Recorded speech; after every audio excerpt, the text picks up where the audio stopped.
하나님의 은혜와 평강이 여러분 심령과 가정 가운데 늘 함께 하시기를 기원합니다. 정신건강 분야의 권위자인 데이빗 핑크 박사님이 안정을 위한 사박자 균형이라는 논문을 썼습니다.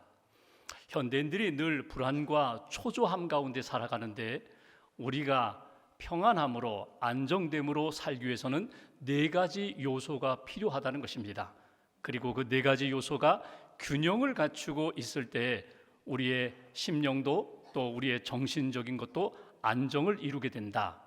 그 4가지는 이렇습니다. 첫 번째 일, 두 번째 놀이, 세 번째 사랑, 그리고 4번째 예배가 우리의 정신 건강과 인생의 평강을 누리는 길에 있어서 꼭 필요하다는 것입니다. 먼저 일을 생각해 봅니다. 누구나 다 일을 합니다. 그런데 무슨 일을 하느냐, 그 일을 어떻게 하느냐, 그 일의 목적이 무엇냐를 늘 점검해야 합니다. 열심히 일을 하기는 하는데 헛된 일을 하고 있습니다. 의미 없는 일을 하고 있습니다. 목적도 없습니다. 그러면 나중에 그 일을 마친 다음에 허무하다는 것입니다. 잘못했어, 엉뚱한 일을 했어, 허탈함 그리고 허무함에 빠지게 된다는 것입니다. 똑같은 일을 합니다. 의미도 있습니다. 목적도 선합니다. 그러면 그 일을 할 때 기쁜 마음으로, 자원하는 마음으로, 즐거운 마음으로 해야 한다는 것입니다. 억지로 그 일을 하게 되면 몸도 마음도 상하게 된다. 그래서 우리에게 주어진 일을 할 때 선한 목적을 가지고 기쁨과 감사함으로 즐겁게 일을 할 때에 정신적인 안정감을 누리게 된다. 두 번째, 놀이입니다. 일을 했으면 반드시 쉼이 있어야 합니다. 문제는 내가 어떤 쉼을 갖느냐 하는 것입니다. 내가 어느 곳에서 무슨 일을 하면서 누구와 함께 쉼을 갖느냐, 어떤 놀이를 하느냐, 그 놀이를 통하여서 내가 얻는 것은 무엇이냐, 그 놀이를 통하여 내가 재충전되고 있느냐, 오히려 방전되고 있느냐 점검하라는 것입니다. 그러니까 놀이, 쉼을 갖는데, 안식, 휴가를 갖는데 내가 재충전될 수 있는, 그리고 내 영혼이 이렇게 살아날 수 있는 그런 쉼이 우리에게 필요하다. 세 번째는 사랑입니다. 여러분, 인생은 사랑 없이 못 삽니다. 사랑을 받아야 합니다. 사랑을 주어야 합니다. 사랑을 받을 때 잘 받아야 합니다. 좋은 사람을 통하여 의미 있는 사랑을 받아야 합니다. 영원히 살아나는 사랑을 받아야 합니다. 누구를 사랑할 때에 여러분, 헛된 사람, 잘못된 사람 사랑하면 안 됩니다. 모두를 사랑하지만 하나님이 기뻐하시는 사랑의 열매가 나타나는 사랑을 해야 합니다. 우리는 사랑에 대하여 이런 이야기를 할 때가 많습니다. 사랑하기 때문에 내가 당신을 붙잡고 있다고, 집착입니다. 사랑하기 때문에 얻으려고 한다고, 소유욕. 그런데 여러분, 사랑하기 때문에 얻으려고 붙잡는다고, 집착한다고 하지만 그것은 진짜 사랑이 아닙니다. 오히려 사랑은 내어주는 것입니다. 내가 희생하는 것입니다. 내가 낮아짐으로 그를 세우고 그를 기쁘게 하고 그를 회복시키는 사랑, 그런 사랑을 할 때, 그런 사랑을 받을 때 내 영혼이 살아나고 내 마음에 진짜 평안을 얻게 된다는 것입니다. 그런데 이렇게 일이나 놀이나 사랑도 중요하지만 이 데이빗 핑크 박사는 이렇게 얘기합니다. 우리 인생에 진짜 평안을 얻으려면 예배가 살아야 된다. 예배의 삶을 잘 살아야 된다. 이런 이야기를 합니다. 하나님을 만나고 하나님 앞에 예배드림으로 얻게 되는 영적인 유익함이 있다는 것입니다. 여러분, 예배가 무엇입니까? 우리가 엎드려 하나님 앞에 절하는 것, 하나님을 높이는 것, 하나님께 경배를 드리는 것, 이것이 예배입니다. 예배의 핵심이 무엇입니까? 만남에 있습니다. 하나님을 만납니다. 하나님의 임재하심을 체험합니다. 그러면서 하나님과 만나 내 심령이 변화됩니다. 내 심령의 은혜가 채워집니다. 하나님의 뜻을 깨닫게 됩니다. 그리고 힘을 얻고 이 세상에 나아가 주의 뜻을 이루는 삶, 그것이 예배자, 예배의 삶이 된다는 것입니다. 여러분 어떻습니까? 여러분은 정신적 안정을 위하여 무엇을 하십니까? 평안을 추구하면서 여러분들이 힘쓰고 있는 것은 무엇입니까? 여러분은 하나님 앞에 어떻게 예배하고 있습니까? 우리가 신명기 말씀을 보고 있는데, 신명기는 이스라엘 백성들이 애굽에서 나와 광야 40년의 여정을 마치고 이제 가나안 땅에 들어가기 바로 직전입니다. 하나님이 모세를 통하여 다시 한번 지난 역사를 회고하면서 너희의 창조자 하나님이시다, 너희를 구원하신 분 하나님이시다, 너희를 여기까지 인도하신 분 하나님이시다, 잊어버리지 말라, 하나님을 잊어버리지 말라. 그리고 이제 가나안 땅에 들어가면 하나님만 섬기는 백성이 되어야 돼, 하나님의 말씀을 따라 사는 백성이 되어야 돼. 이것을 강조하며 주신 메시지가 신명기의 말씀입니다.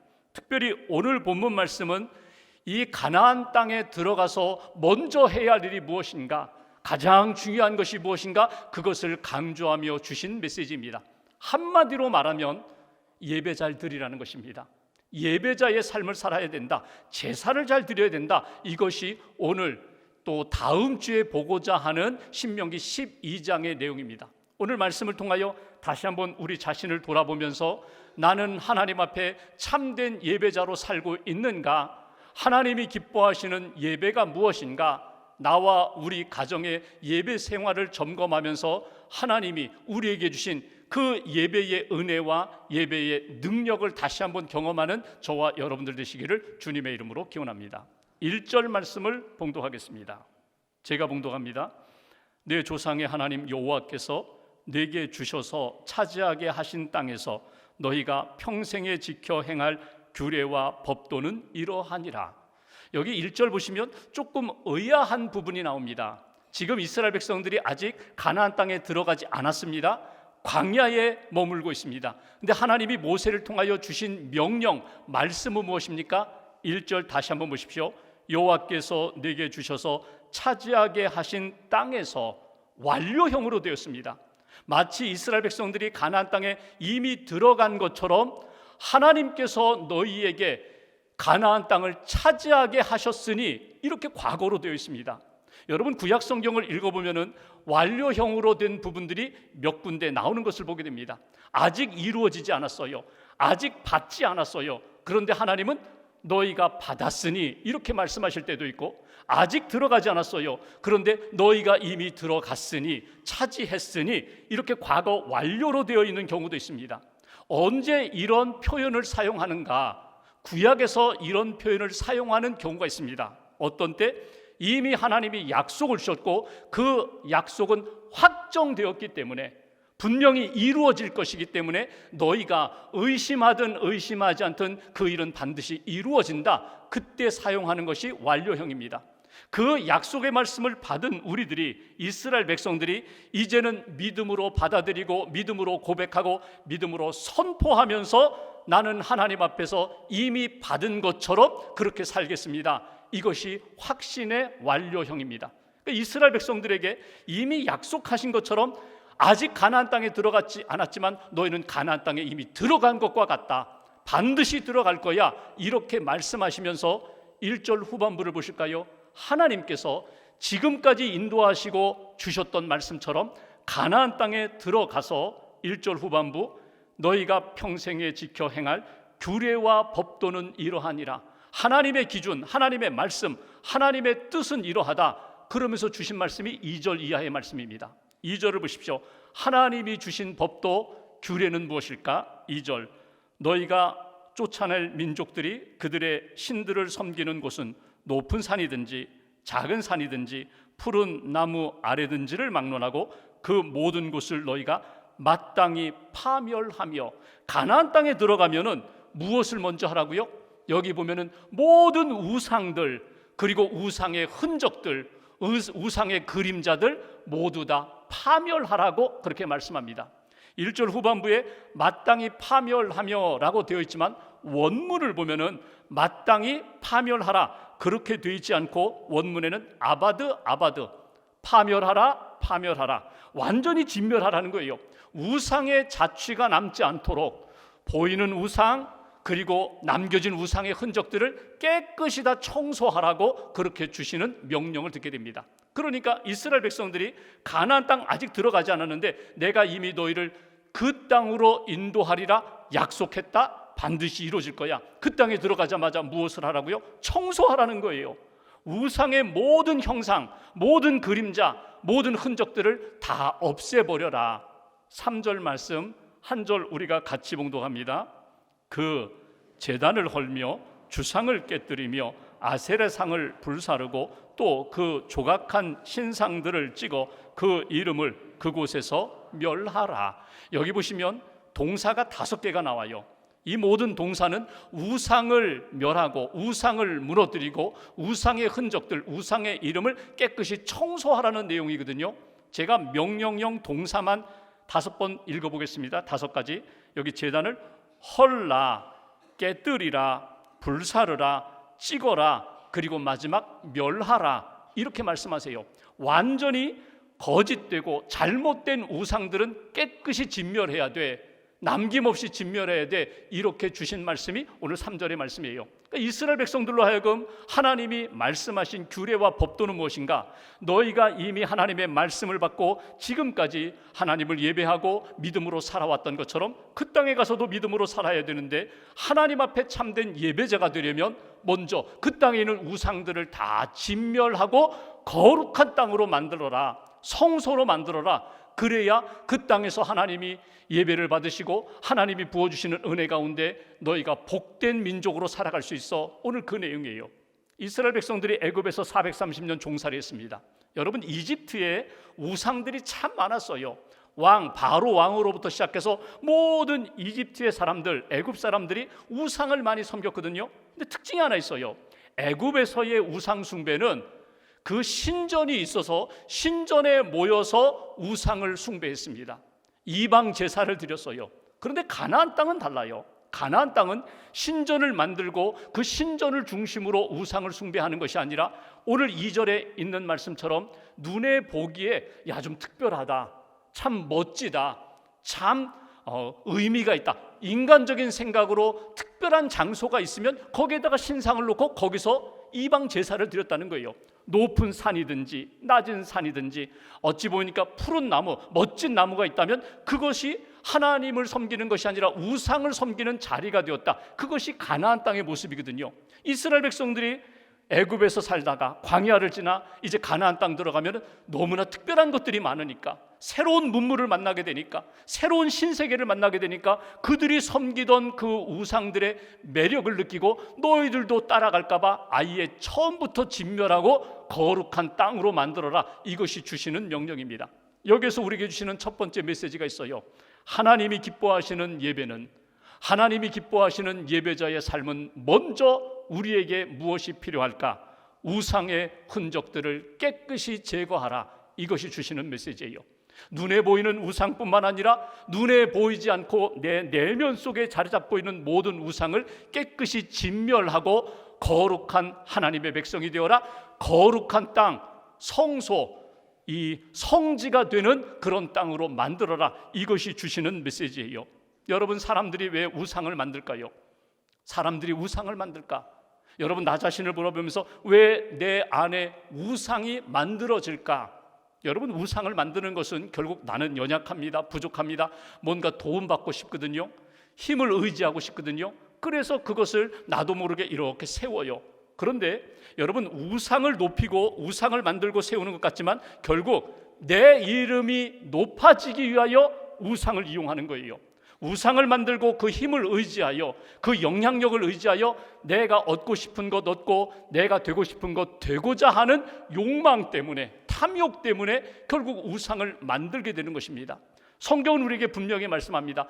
나 외에 다른 신을 만들지 말아라, 섬기지 말아라. 하나님 외에 그 무엇도 하나님의 자리에 올라갈 수도 없고 하나님과 겸하여 섬길 수가 없다고. 여러분, 하나님이 우리에게 주신 말씀은 무엇입니까? 오직 주님만이 나의 구원자가 되시고 주님만이 나의 창조주가 되십니다. 이 믿음으로 살아가는 거예요. 그렇게 말씀을 한번 돌아보면서 점검할 때 내 안에 혹시라도 남아있는 우상이 무엇일까? 여러분, 물질이 우상일 수 있어요. 돈이 우상일 수 있어요. 눈에 보이지 않는 여러분 지식이라든가 경험이라든가 명예라든가 그것이 우상일 수도 있어요. 또는 사람이 우상일 수도 있어요. 내가 사랑하는 그 사람, 나의 자녀가 하나님보다 더 내가 사랑하고 의지하는 사람이 우상일 수도 있어요. 내 삶의 자리가 있어요. 바뀌고 싶지 않아요. 바꾸고 싶지 않아요. 떠나고 싶지 않아요. 삶의 자리, 안주하는 그 자리가 하나님보다 더 의지하는 우상이 될 수 있다는 거예요. 하나님 앞에서 나를 돌아보면서 진짜 하나님이 원하시는 것이 무엇일까? 하나님 외에 다른 것들은 다 내려놓고 버릴 수 있는 믿음의 결단이 우리에게 필요하다는 것입니다. 골로새서 3장 5절에 보면 바울이 이런 이야기를 합니다. 우리 안에 여러 가지 하나님 보시기에 아름답지 못한 일들이 많이 일어나는데 음란, 부정, 사욕, 악한 정욕, 탐심, 이런 것들이 우리 안에서 막 정욕이 일어나는데 마지막에 이렇게 표현합니다. 탐심은 곧 우상 숭배니라. 여러분, 그 마음이, 여러분 정욕, 탐욕하는 그 마음이 왜 우상 숭배가 될까요? 탐욕이 생기면 결국 우리는 그것을 의지하여 그것을 따라가고 그것을 하나님보다 더 의지하는 인생이 되기 때문에 탐욕을 제거하라. 너희 앞에, 너희 눈에, 너희 마음에 일어나는 모든 우상들을 소멸시켜야 온전히 하나님 앞에서 예배자가 될 수 있다. 몇 년 전 어느 집사님 네 분이 목양실에 오셨어요. 보따리 하나 가지고 오셨어요. 노란색 보자기에다 뭐 물건을 하나 싸가지고 오셨어요. 그리고 집사님 이렇게 얘기하십니다. 제가 예수님을 믿고 세례를 받았습니다. 한 2년 지나서 집사 직분도 받았습니다. 그렇게 하나님을 섬기면서 우리 내외가, 부부가 어느 날 하나님 앞에 예배드리는데 두 사람에게 똑같이 하나님이 이런 말씀을 주셨다는 거예요. 너희 안에 있는 부적을 태워라, 부적을 버려라, 부적을 없애라, 그 마음을 주셨다는 거예요. 본인이 교회 다니기 전에 시어머님, 어머님이 굉장히 샤머니즘이 강한 분이셨어요. 그래서 해마다 부적을 이렇게 자녀들에게 줍니다. 이거 베개에다 넣어라, 몸에 지녀라, 어디에 붙여라.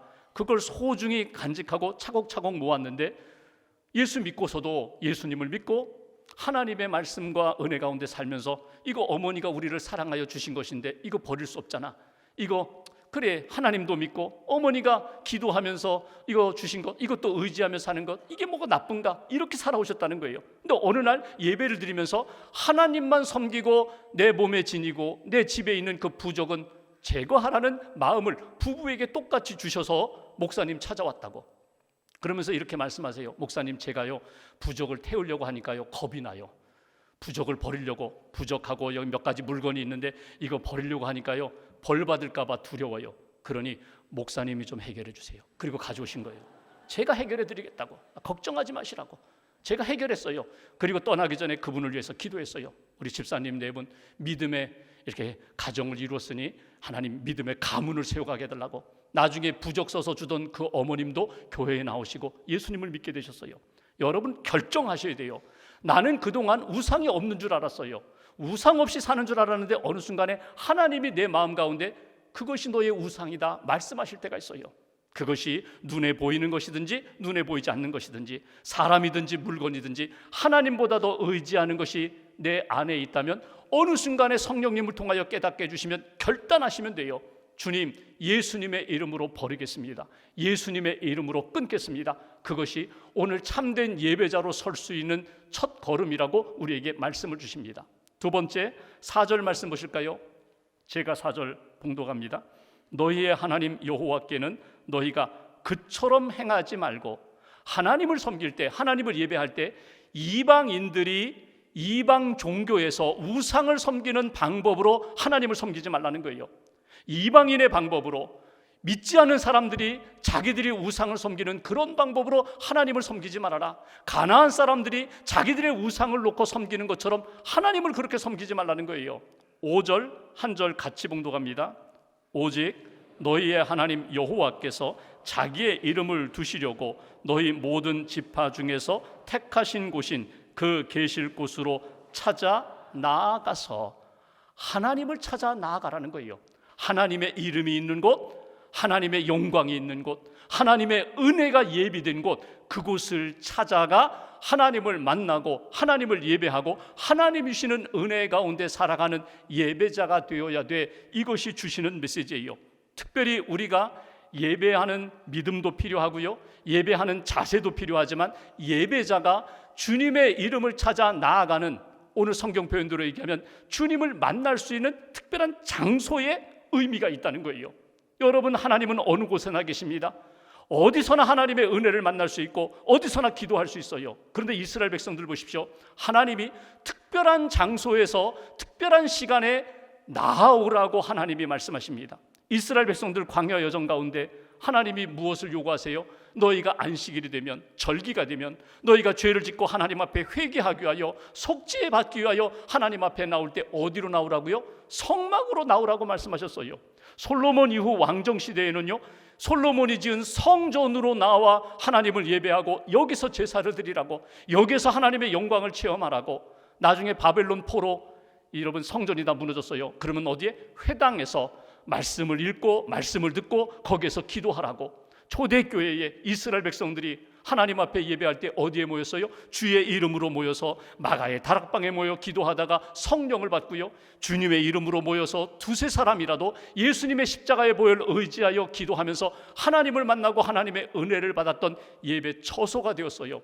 여러분 여기에서 놓치지 마세요. 5절 끝부분에 너희가 하나님을 찾아서 나아가라고, 그래야 만날 수 있다고, 그래야 하나님이 기뻐하시는 예배를 드릴 수 있도록 찾아 나아가라. 그때에 하나님이 주시는 은혜가 있다. 특별한 장소에 대한 강조점이 성경에 있는 것을 보게 됩니다. 여기에 우리에게 주시는 두 번째 메시지가 있어요. 하나님이 기뻐하시는 예배, 참된 예배자의 삶은 무엇에 마음을 두어야 되는가? 하나님이 택하신 곳을 찾아 믿음으로 나아가 하나님을 예배하는 예배자가 되어야 한다. 하나님이 정하신 곳이 있어요. 여기에서 내가 기다리리라, 여기에서 내가 은혜를 부어주리라. 여러분, 계시라는 게 뭘까요? 내가 만들고 꾸미고 내가 만들어서 은혜도 만들고 내가 체험도 하는 것 아닙니다. 계시라는 것은 하나님이 보여주셔야 볼 수 있는 거예요. 하나님이 들려주셔야 들을 수 있는 거예요. 근데 내가 원하는 곳에서 내 방법으로 하나님의 은혜를 체험하겠다? 아닙니다. 하나님이 준비하신 그 은혜, 준비하신 말씀, 준비하신 놀라운 역사를 내가 찾고 찾아서 주님이 예비하신 은혜를 만나는 거예요.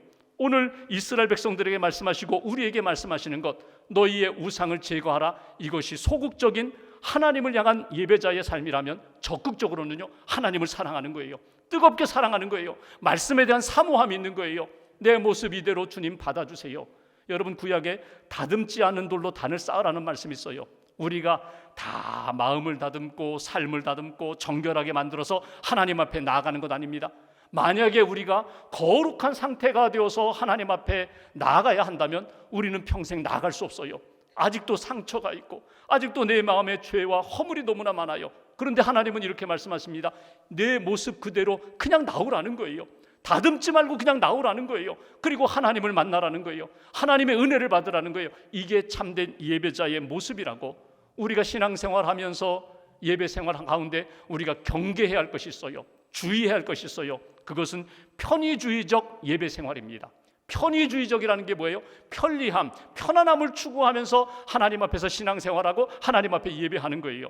이 편의주의라는 단어가 사전적 의미로 본다면 근본적인 처리는 하지 않고 임시로 이렇게 둘레둘레 맞춰서 살아가는 방법이 편의주의예요. 신앙생활하면서 예배생활하면서 꼭 이렇게 해야 되나, 주일 예배는 꼭 이렇게 드려야 되나, 하나님 앞에서 말씀은 꼭 이렇게 양육받아야 되나, 이렇게 순종해야 되는가? 여러분, 말씀대로 하나님 중심으로, 말씀 중심으로 내 신앙생활이 거기에 맞춰 따라가야 되는데 항상 내가 먼저, 내가 편한 대로 나 중심적으로 하나님의 말씀도 신앙생활도 예배도 나 중심에 맞추려고 하면 편의주의적 신앙생활, 편의주의적 예배생활이 되는 거예요. 여러분, 하나님이 무엇을 기뻐하실까? 나 중심의 예배가 아니라 하나님 중심의 예배를 드려야 돼요. 하나님이 받으시는 예배를 드리셔야 돼요. 하나님이 무엇을 원하실까? 기도하며 주 뜻대로 순종하는 믿음의 삶, 그것이 하나님이 기뻐하시는 예배다. 신명기에 보면은요, 내가 택한 곳으로 나오라, 이 말씀이 18번이나 나와요. 그러니까 예배가 소중하지만 어디에서 예배하라고요? 내가 택한 곳, 내가 기다리는 곳, 내가 은혜를 부어줄 그곳을 찾아 나아가라. 여러분, 기도하시면서 오늘 하나님이 나와 우리 가정에게 주시는 하나님의 음성을 잘 받으시고 오늘 하나님이 정한 시간, 하나님이 정한 장소, 하나님의 은혜가 예비된 곳을 찾아 주님을 만나고 주님께 예배하며 주의 예비하신 은혜를 경험하는 저와 여러분들 되시기를 주님의 이름으로 기원합니다. 세 번째, 6절 말씀 보십시오. 제가 6절 봉독하겠습니다.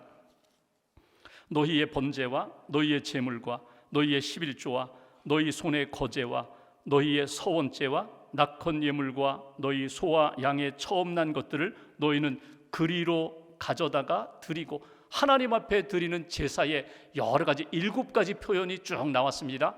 7절 말씀 한 절 같이 봉독합니다. 거기 곧 너희의 하나님 여호와 앞에서 먹고 너희의 하나님 여호와께서 너희의 손으로 수고한 일에 복 주심으로 말미암아 너희와 너희의 가족이 즐거워할지니라. 아멘. 하나님 앞에 드리고 하나님이 예비해 주신 복을 받고 하나님이 주시는 복과 은혜를 받으며 즐거워해라, 기뻐하라, 이 표현이 오늘 6절과 7절의 말씀이에요. 특별히 6절에 나오는 여기 하나님 앞에 예배 드릴 때에 하나님 앞에 드리는 것이 있다. 제사의 방법 그리고 제사의 여러 가지 성격을 성경에서 가르쳐주고 있습니다. 여기 번제는 뭐예요? 다 태워서 드리는 거예요. burnt offering, 다 태워, 남김없이 다 태워 드리는 거 뭐예요? 온전한 헌신으로 하나님 앞에 예배하라. 여기 제물, 희생 제물을 말합니다. 나 대신에 한 양을, 한 짐승을 죽여서 피 흘려 하나님 앞에 드리는 거예요. 하나님 앞에 드립니다. 내가 죽어야 할 자리에 이 제물이 죽어서 하나님 앞에 드리는 제물입니다. 이렇게 드리는 헌신의 또 제사, 여기 보시면 11조, 소득의 11조를 드려서 가난한 자들에게 이렇게 도움을 주고, 여기 제사장 레위인들에게 살게 하고, 그 다음에 거제라는 것은 높이 들어 올리는 거고요. 서원제라는 것은 하나님 앞에 약속했어요. 약속했는데 미적대다가 드리지 못했는데, 약속 지키지 못했는데, 이번 예배, 이번 제사 때 내가 헌신하면서 서원을 갚겠습니다. 또 하나, 하나님 내가 이런 꿈이 있습니다. 하나님 제가 이런 꿈을 이루고자 하니 붙들어 주세요. 서원 제사를 드리는 거예요. 낙헌 예물, 기쁨으로, 자원함으로 하나님 앞에 드리는 예물, 소와 양의 첫 새끼, 첫 열매를 드리며, 여기 7가지를 쭉 이야기했지만 결론은 무엇입니까? 마땅히 드려야 할 제사, 하나님이 기뻐 받으시는 제사로 하나님 앞에 나가 예배를 드리면 7절에 주신 말씀, 무엇을 주신다고요? 하나님이 예비하신 복을 주시리라. 영적인 복도 주시리라. 육신의 복도 주시리라. 내 손이 수고한 대로 얻게 해주시리라. 살림살이 가운데, 너희의 생업 가운데 하나님이 채워주시는 은혜가 있겠다. 이것이 주시는 메시지예요. 어떤 사람이 되어야 되는가? 하나님 앞에 나올 때마다 하나님 저를 드립니다, 받아주세요. 시간을 드립니다. 여러분 하나님 앞에 지금 예배 드리면서 시간도 드리고 물질, 헌금도 드리고 여러분의 몸도 드려요. 여러분의 기도도 드려요. 이 모든 것들이 하나님이 기뻐하시는 제사, 제물로 받으시는 그런 헌신자, 예배자가 되어야 한다. 어떤 엄마 아빠와 아들이 교회에 갔어요. 주일날 아침부터 막 바쁘게 교회에 갔는데 예배가 시작되기 전에 아빠가 계속 이렇게 조는 거예요. 주무시는 거예요. 아들이 보니까 너무 창피한 거예요. 막 주변 사람들이 아빠 보는 것 같고, 예배를 드리다가 이 아들이 옆에 있는 엄마한테, 엄마, 빨리 요금 내고 집에 가자. 너무 창피해. 빨리 요금 내고 집에 가자. 아들 눈에는 엄마 아빠가 와서 예배드리면서 헌금하는 게 마치 극장에 이렇게 요금 내고 극장에서 영화 보고 연극 보고 가는 것처럼 그런 느낌이었다는 거예요. 여러분, 우리의 예배하는 모습을 자녀들이 다 보고 있어요. 손주들이 다 보고 있어요. 정말 하나님을 사랑하며 내 삶을 드리며 하나님의 은혜를 받고 내 삶이 변화되는가 다 지켜보고 있어요. 하나님이 기뻐하시는 예배, 하나님이 받으시는 예배, 하나님의 은혜를 경험하는 예배자가 되어야 한다. 오늘 세 번째 하나님이 기뻐하시는 예배는 무엇이라고요? 제물을 드리고 나를 드리고 예물을 드리고 하나님이시는 은혜를 받으며 기뻐하는 인생, 이것이 하나님이 기뻐하시는 예배자의 모습이고 참된 예배의 모습이라는 거예요. 여러분, 반드시 드림이 있고 받음이 있어요. 받음이 있고 나눔이 있어요. 하나님이 주시는 영적인 즐거움이 넘쳐요. 이것이 예배자의 모습이다. 식당에 가서 음식 한 그릇 잘 먹어도 마음이 달라지고요, 몸이 달라지고 얼굴이 달라지는데, 내가 하나님 앞에 예배 드리고 나서 아무런 변화가 없다? 그러면 여러분 예배를 다시 한번 점검해 보셔야 돼요. 예배에는 특별한 은혜가 반드시 있어요. 어떤 은혜가? 생명의 변화가 나타나는 은혜가 있어요. 내 영혼이 살아나요. 막 지난 한 주간 동안 너무나 속상했는데, 막 낙심되고 좌절되고 막 마음에 어둠이 가득 찼는데 예배를 드리면서 밝아지는 거예요. 영혼이 밝아지는 거예요. 찬양이 달라지는 거예요. 예배를 드리면 변화의 역사가 나타납니다. 내가 바꾸려고 해도 바꿔지지 않았어요. 고치려고 해도 고쳐지지 않았어요. 근데 예배를 드리는데 내 심령이 변화되는 거예요. 내 방향이 바꿔지는 거예요. 목적이 바뀌어지는 거예요. 이것이 하나님이 기뻐하시는 예배의 은혜, 예배의 기쁨이라는 거예요. 스코틀랜드 맥체인 목사님이 이스라엘 땅에 또 중동 땅에 선교 여행을 갔습니다. 성도들과 함께. 그래서 이곳저곳 땅밟기를 하면서 기도하고 또 복음을 전하는데 이집트 발틴이라는 곳에 가서 이제 마지막 여정을 보내는데 양식도 떨어지고요, 물도 떨어지고요, 몸도 지치고 마음도 지쳤어요. 그러니까 안내자는 이야기합니다. 빨리 그냥 지나갑시다. 빨리 지나가서 이제 최종 목적지로 갑시다. 그냥 거기 가서 쉬면 좋겠습니다. 그런데 이 맥체인 목사님이 이렇게 합니다. 오늘이 주일인데 그냥 갈 수 없죠. 예배는 드리고 가야죠. 그러면서 몸도 지치고 마음도 지치고 양식도 떨어지고 물도 떨어지는데 여기에서 우리가 함께 예배합시다. 하나님을 찬양합니다. 뜨겁게 찬양하고 하나님의 말씀을 큰 소리를 읽으면서 선포했어요. 기도하면서 하나님 이 땅 회복시켜달라고. 근데 그렇게 예배를 1시간 드렸는데 영적으로 막 살아나는 거예요. 은혜가 그 안에 거기 있는 모든 일행 10년 가운데 은혜로 충만하게 채워지는 거예요. 여러분, 우리가 언제 예배 드려요? 분위기가 좋을 때, 여건이 좋을 때, 모든 것이 다 편안할 때, 여러분 그때에도 당연히 예배 드리지만 언제 예배가 필요한지 아세요? 광야의 삶을 만났을 때, 정말 내 몸이 약해졌을 때, 빛이 보이지 않고 소망이 보이지 않을 때, 육신적으로 연약해지고 사람들과의 관계도 어려워지고 경제적으로도 정말 파탄 지경까지 이르렀을 때, 그때 예배가 더 필요해요. 광야에서 하나님을 예배하는 자에게 하나님이 구름 기둥 불기둥으로 인도하셨던 것처럼 함께 하시고 인도하시리라. 가나안 땅에 가서 새로운 환경에서 너희가 능히 하나님이 기뻐하시는 삶을 살도록 내가 붙들어 주리라. 이것이 오늘 우리에게 주시는 메시지입니다. 여러분, 5월 가정의 달에 다시 한번 나의 예배 생활과 우리 가정의 예배 생활을 점검해 보시면 좋겠어요. 예배할 때만이 우리 가정이 진짜 평안을 얻을 수 있고 하나님의 놀라운 역사를 체험할 수 있어요. 예배하며 살아나고 다시 한번 예배하며 하나님 뜻에 더 가까이 나아가는 저와 여러분들의 신앙 여정 되시기를 주님의 이름으로 축원합니다. 기도하겠습니다.